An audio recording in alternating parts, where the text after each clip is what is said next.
지방은 상승을 하지만은 길게 보면은 서울이 답이다. 그리고 강남이 답인 거는 100%다. 인구가 준 것보다 지금 공급이 더 많이 줄었기 때문에 지방도 지금 상승할 여지가 굉장히 많다.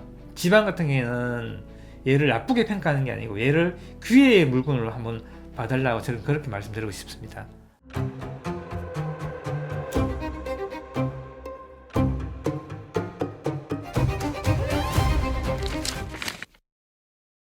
안녕하세요. 부동산 프로파일러 김주영입니다. 최근에 이제 제 유튜브 댓글을 쭉 저는 보거든요. 댓글 내용 겹치는 내용들 되게 많아요. 중요한 내용이기도 하고, 그리고 같은 질문을 계속 한다는 것은 거기다 의문이 계속 있다는 이야기잖아요. 그래서 제 생각을 한번 말씀을 드려볼까 합니다. 최근에 이제 정치 상황이 너무 이제 혼란스럽다 보니까 경제도 안 좋다 이런 얘기도 되게 많고요. 그 관련돼서도 이야기 되게 많이 하더라고요. 가장 많이 하는 이야기가 제가 이제 지방 이야기를 다 유튜브보다 좀 많이 하는 편이잖아요. 근데 제 기준을 보게 되면요. 수도권과 지방은 딱 50대 50으로 하고 있어요. 지방이 지금 거주하는 인구가 전체 인구의 49%입니다. 수도권이 50%고. 거의 51대 49. 예전에는 50대 50이었어요. 근데 이게 약간 바뀌었어요. 그래서 수도권이 1% 정도 더 많습니다. 근데 지방에도 많은 분들이 지금 거주하고 계시죠. 그래서 그분들이 관심이 있기 때문에 제가 지방 이야기도 좀 하는 거고요. 근데 최근에 이제 어떤 얘기가 많이 하면은 서울이 좋은데 왜 지방 얘기를 하냐. 그런 얘기를 많이 합니다. 제가 하는 방송은 서울이 좋다, 지방이 좋다는 얘기가 아닙니다. 서울이 상승하냐, 지방이 상승하냐, 아니면 서울이 하락하냐, 지방이 하락하느냐는 얘기하는 거예요. 서울이 좋은 건 다 알죠. 누구나 다 아는 거다. 서울에서 강남이 좋은 거는 이제 초등학생도 아는 거 아닌가요? 근데 서울이 좋다고 지방에 있는 분들이 모두 다 서울을 갈 수 있는 거 아닙니다. 직장이나 어떤 생활 터전이 지방에 있는 분들은 지방에서 생활하셔야 되잖아요. 거주하셔야 되잖아요. 그래서 그런 분들이 조금 더 궁금할 것 같아서 제가 지방 얘기를 하는 거고요. 서울이 더 좋은 거는 분명하죠. 저도 그런 답변을 많이 드려요. 지방은 상승을 하지만은 길게 보면은 서울이 답이다. 그리고 강남이 답인 거는 100%다. 이건 변함이 없는 겁니다. 근데 현재 상황에서 지방도 지금 상승할 여지가 굉장히 많다. 그 중에서 지금 경남 지역이 지금 굉장히 좋은 환경을 하고 있다. 거기에서 부산, 그리고 그 후에는 대구, 이렇게 좋은 환경을 가고 있다. 그래서 제가 지방을 미리 이야기하고 있는 거거든요. 저 같은 경우는 상승할 때 하락을 미리 예측하고요. 하락할 때 상승을 미리 예측하는 사람이에요. 그래서 제가 상승만 계속 얘기한다는 분들도 계세요. 그렇지 않습니다. 저는 하락도 예측을 많이 하고요. 지방에서 대구나 부산 하락을 가장 먼저 이야기하는 사람이 아마 절 거예요. 저는 상승 과정에서 하락을 예측하니까요. 그리고 인천도 저는 하락 예측했을 거예요. 제가 하락을 예측 못했던 부분은 금리 상승 부분에서 하락을 예측 못했어요. 그 금리 자체를 예측해야 되기 때문에 그건 제가 할 수 있는 영역이 아니었거든요. 근데 지금은 공급을 통해서 시장의 환경이 변해가면서 만든 상승이기 때문에 저뿐만 아니라 많은 분들 예측하고 있잖아요. 그래서 지금 지방이 좋다는 얘기하는 거고요. 그 좋다 싫다가 강남이 좋다, 부산이 좋다 이런 얘기가 아니고요. 지방에 상승할 수 있는 그런 환경이 좋아지고 있다는 이야기로 이해하시면 될 것 같습니다. 그리고 또 많은 질문이 뭐냐면 대출 규제가 있는데 어떻게 상승하냐, 아니면 소득이 낮은데 어떻게 상승하냐, 이런 대부분 다 이제 금전적 이야기죠. 집을 사는 사람들의 어떤 면면을 보게 되면요, 집은 집이 있는 사람이 삽니다. 그 확률이 훨씬 더 높아요. 집이 없는 분들이 집을 사는 비율이에요. 굉장히 낮아요. 그분들은 시장의 마중물 역할밖에 못합니다. 그리고 전세도 시장의 마중물 역할을 하는 거고요. 근데 이 시장의 주도는 누가 하냐? 집이 있는 분들이 집을 사는 게 주도하는 겁니다. 그럼 이 집이 있는 분들이 집을 살 때 대출을 얼마나 일으키냐잖아요. 집이 있는 분들이 대출 내는 금액이 얼마냐면 전국 평균에서요, 1억 5천에서 1억 6천밖에 안 돼요. 그리고 서울로 가게 되면 이게 좀 높아지고요. 강남으로 가게 되면 더 높아집니다. 물론 이게 평균이기 때문에 개별적으로 보게 되면은 많이 하시는 분들도 있고 적게 하시는 분도 있겠죠. 근데 평균을 보게 되면은 1억 5천, 1억 6천밖에 안 되고요. 강남도 3억에서 3억을 조금 넘는다고 알고 있어요. 예, 그렇게 많지는 않습니다. 그래서 우리가 지난번 대출 규제 나올 때 우리가 6억인가 5억 했었잖아요. 그게 전체 대출 비율을 보기에는 전체의 10%밖에 안 됩니다. 6억 이상 대출한 사람이 전체 10%밖에 안 된다는 겁니다. 나머지는 90%는 처음부터 6억 미만이에요.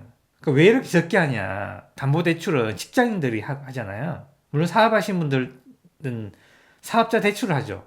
사업자 대출은 되게 큽니다. 왜냐하면 사업을 하시는 분들은 현금 흐름이 좋기 때문에 이자를 낼 수 있는 그런 여력이 되잖아요. 사업만 잘 되면은. 그걸 보고 대출하거든요. 근데 우리 담보대출은 내 수입에서 나가는 이자이기 때문에 수입 빤하잖아요. 근데 내 수입이 빤한데 대출을 엄청 끌어다가 대출 그 원금 갖고 이자 갖고 하면서 내 생활 안 되게 되면 대출 많이 못 해요. 그렇기 때문에 대출을 하고 싶어도 많이 못 합니다. 대출 금액이 크지 않기 때문에 대출을 줄인다 하더라도 시장에 기본적으로 깔려있는 유동성에 의해서 거기에 더해서 우리가 매매를 통해서 시장이 움직이거든요. 그게 제가 볼 땐 80%예요. 그래서 시장에 나와 있는 유동성들, 내 주택을 매도해서 생기는 유동성들, 그걸 우리가 합쳐서 움직이기 때문에 대출도 영향이 있지만은 전체 어떤 움직이는 힘의 크기는 매도나 기존에 나와 있는 유동성의 힘이 좀 더 크다 보고 있습니다. 제 개인적인 생각은 그래요. 그리고 또 하나 뭐냐면 젊은 분들이 소득이 낮잖아요. 그렇기 때문에 지금 소득이 낮는 분들 어떻게 지금 올라가는 주택 가격을 감당할 수 있냐 이런 얘기를 많이 하시잖아요.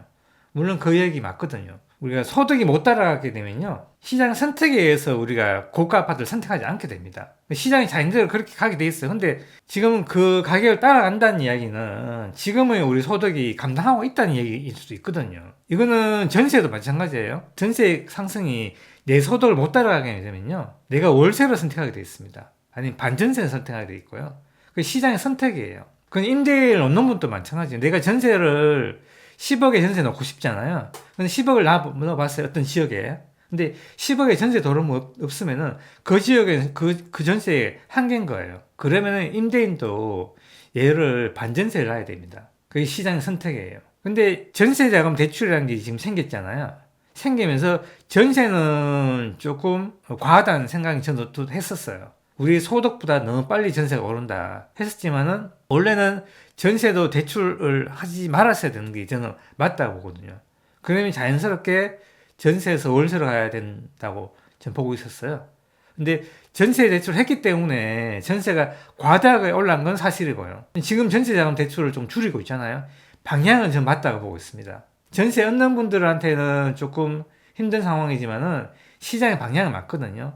그 시장 소득에 맞게 전세나 매매는 가야 된다는 게 저는 맞습니다. 근데 그게 시장의 가격을 놔두게 되면 시장이 알아서 선택을 하게 돼 있습니다. 그래서 지금 우리가 가격에 우리가 따라가고 있다는 거는 그만큼 시장 소득도 따라가고 있다는 거고요.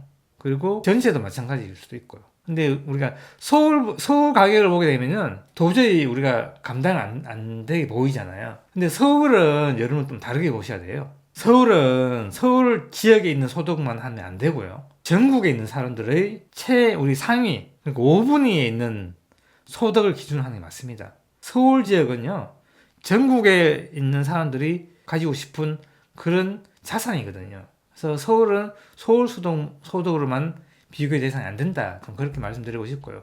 지방은 됩니다. 지방은 지방 내에 있는 소득으로 우리가 하는 것도 괜찮아요. 서울은 전혀 다르다. 좀 이야기하고 싶고요. 또 어떤 질문이 있었냐면은 최근에 경제가 엉망인데 어떻게 부동산만 상승할 수 있냐 그런 질문들이 있어요. 특히 뭐 상가는 봤냐? 상가가 지금 뭐 엄청 망했다. 그런 얘기 많잖아요. 저는 뭐 상가가 전문이 아니기 때문에 상가에 대해서 뭐 정확한 분석을 할 수 없지만은 저는 뭐 예전에 쿠팡 나오고 알리 나오고 테무 온라인 쇼핑 나오면서 야 상가는 이제 많이 힘들어지겠구나라는 생각을 했었어요. 근데 이제 그거와 더불어서 뭐 여러 가지가 영향이 있겠지만은 큰 단편적인 면이고요. 또 이제 한편 이야기하는 게 뭐냐면은 그거와 같이 연장선에서 경제가 지금 너무 안 좋은데 어떻게 지금 부동산만 상승할 수 있냐 그런 얘기 하잖아요. 특히 환율 문제도 있고요. 물론 뭐 경제가 안 좋으면은 부동산 안 좋은 거는 맞습니다. 맞는데요. 그 경제의 어떤 그 안 좋은 범위, 크기를 우리가 예측할 수 없죠. 그리고 제가 보는 거는 경제가 안 좋은 것도 하고요. 그리고 자산시장하고 좀 분리돼서 움직이는 거거든요. 우리 자산시장이든 우리 금이나 비트코인 같은 그런 시장이잖아요. 그 시장하고 하나는 뭐냐면 부동산 시장이죠. 그 자산이라는 가장 강한 시장이 어디냐면 강남이잖아요. 그 시장이 따로 있고요. 그리고 경제가 안 좋아서 돌아가는 시장이 있죠. 그거는 우리가 일반적인 아파트들, 그런 가격대 있는데 그런 분들이 선택할 수 있는 아파트들, 이 포진된 지역들이 될 수 있고요. 그리고 그분들이 어떤 경제가 안 좋아서 소득이 줄고 그러면은 그걸 선택하기 힘들잖아요.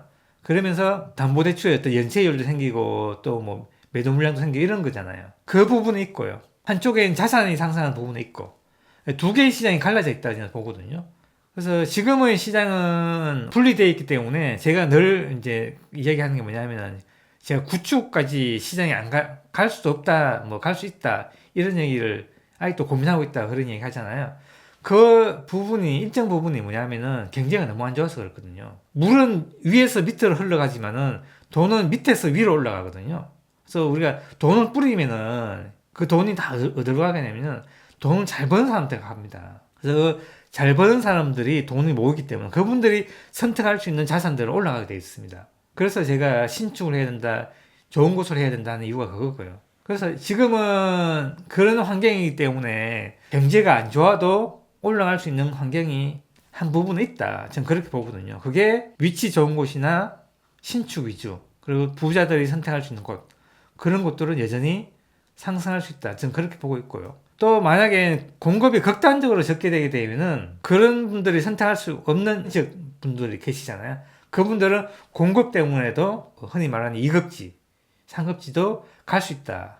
그렇지만 우리가 그거는 이제 잘 판단하기 힘드니까 일단은 우리가 이런 환경이 있으니까 웬만하면은 저는 신축이나 좋은 위치 선택하라. 경제가 얼마나 나빠질지 예측하기 힘드니까요. 그렇게 말씀드릴 수 있고요. 또 하나는 뭐냐면은 인구가 줄고 있다. 지방 같은 경우에는 지금 사람이 엄청 줄고 있잖아요. 작은 도시는 제가 볼 때는 90년도부터 줄었으니까 35년 정도 됐나요? 그리고 이제 광역시 같은 경우는 20년이 넘게 줄고 있어요. 부산 같은 경우는 1년에 한 7,000명 줄고 있고요. 대구도 한 5,000명 줄고 있고, 광주도 줄고 있고, 다 줄고 있습니다. 충청권은 조금 늘었다가요. 그 지금은 약간 정책이 있습니다.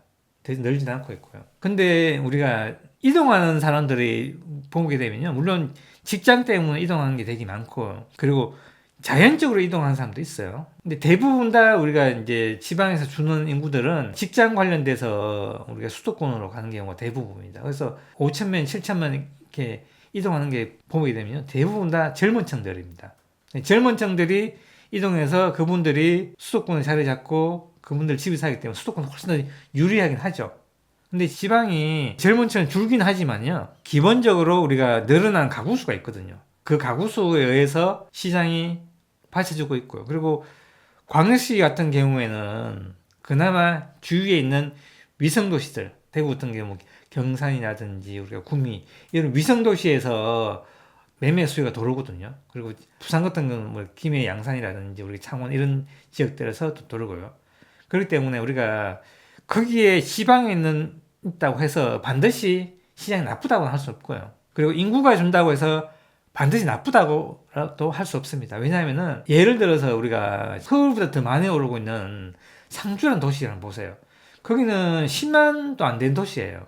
근데 지금 서울보다 더 많이 올라오고 있어요. 상승률을 보게 되면 상주, 영주, 뭐 우리가 충청도의 논산, 경남에는 진주, 우리 전라도에는 전주 이런 지역들이 지금 가격이 많이 상승하고 있다고요. 이런 지역들은 인구가 엄청 많이 줄었거든요. 인구가 준 것보다 지금 공급이 더 많이 줄었기 때문에 지금 상승하고 있는 거거든요. 그래서 단순히 인구만 준다고 해서 시장이 나빠진다라고도 할 수 없는 겁니다. 그래서 작은 도시를 통해서 얼마만큼 공급이 줄었을 때 이 작은 도시가 움직이는지도 우리가 한번 보는 것도 괜찮거든요. 지금 뭐 대구나 부산이 공급 많이 줄었잖아요. 그래서 상승을 환경을 만들어가는 거는 그런 이유도 있다. 지방에 있는 공급이 줄어서 움직이는 이유도 있다. 그래서 인구가 줄지만은 인구 주는 것보다 공급이 더 빨리 줄었기 때문에 그렇거든요. 단순히 인구만 준다고 시장이 나빠진다고 내릴 수 없다. 좀 말씀드리고 싶고요. 또 한 가지 이야기는 뭐냐면은 미분양 얘기예요. 지방에 미분양 그렇게 많고 수도권에 미분양 그렇게 많은데 특히 경기도죠. 어떻게 올라가냐, 기존 주택이 어떻게 올라가냐 그 얘기도 많이 하세요. 근데 이 미분양은요 시장에 영향을 주는 거하고는 별개입니다. 이 미분양은 시장의 결과치예요. 시장이 안 좋으면요 미분양을 만들어내고요. 시장이 좋으면 미분양 줄게 돼 있습니다. 미분양이 나는 지역들이 대부분이 어떤 지역이냐면 다 외곽이고요. 분양가가 높거나 어떤 이유가 있거든요. 그 시장이 좋으면은 분양가가 높아도 얘를 상쇄시키잖아요. 그 시장이 좋으면은 위치가 나빠도 분양이 잘 돼요. 근데 시장이 나쁘면요, 분양가가 조금 높아도 미분양됩니다. 그러니까 위치가 나쁘면 무조건 미분양되죠. 그렇기 때문에 시장이 만든 결과이지 얘가 시장을 좌우하는 거 아니거든요. 그래서 미분양을 너무 큰 의미를 두실 필요는 없습니다. 저는 그렇게 말씀드리고 싶고, 시장은 시장에 따라가는 후행지수다, 뭐 이렇게 해석하는 게 맞다고 저는 보고 있습니다. 그래서 지금은 미분양 중에서 지금 시장 환경이 좋아지고 있잖아요. 지방에는 제가 미분양을 엄청 권하거든요. 지금요. 할인 분양하고 막 이런 지역들은. 왜? 지금 좋아지고 환경이 가고 있잖아. 그러면은 나중에 시간이 지나면은 얘는 재평가 될 수 있다고요. 미분양이 신축이니까. 그래서 지방 같은 경우에는 얘를 나쁘게 평가하는 게 아니고 얘를 기회의 물건으로 한번 봐달라고 저는 그렇게 말씀드리고 싶습니다.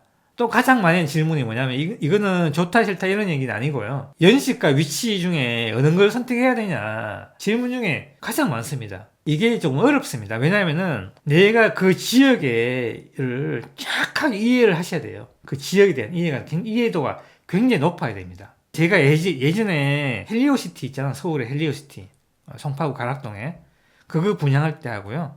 그리고 우리가 그거하고 비교되는 게 어디냐면 송파구 3인방 있잖아요. 위치가 다르죠. 연식은 차이가 많이 나요. 나중에 결과치가 어떻게 될까 한번 예측한 적이 있었어요. 저는 위치가 이긴다고 보고 있거든요. 연식이 물론 차이 나지만 위치가 조금 더 좋기 때문에 위치에 힘이 있다. 그래서 송파구 3인방이 조금 가격이 더 좋을 거라 생각해요. 지금 근데 가격이 똑같아요. 근데 얼마 전까지 3인방의 가격이 조금 더 높았어요. 헬리오가 조금 낮았고요.